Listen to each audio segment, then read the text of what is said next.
I'm Senator John Marty, and I just wanted to talk about a bill I'm dropping in now. I'm calling it a worker dignity bill because it's based on the premise that I think almost every Minnesotan would agree with, and that's that somebody who's working full time ought to be able to have enough of an income that they and their family can afford the basic necessities: food, shelter, clothing.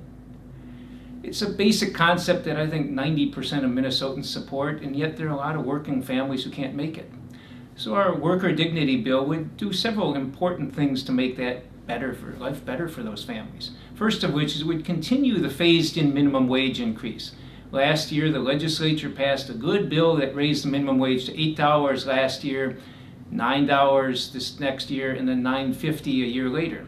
We'd continue that slow, gradual phase-in by increasing it another 75 cents an hour for each of the next 4 years. That would bring it up to $12.50 by the year 2020. That's not a radical change. Matter of fact, that's about what the minimum wage would be if we inflation indexed it from the 1960s, from where it was then. So $12.50 an hour would be what people would be getting by that time. And they'd be getting an earned income tax credit.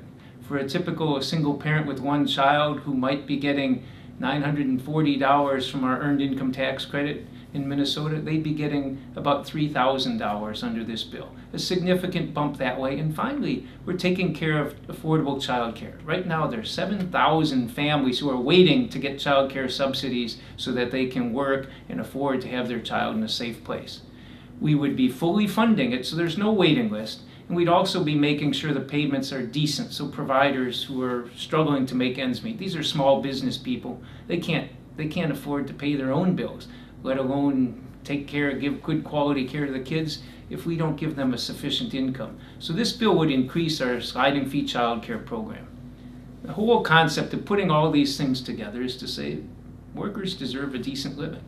We're not going to make them rich by this, but the low-income workers at least deserve enough to make ends meet.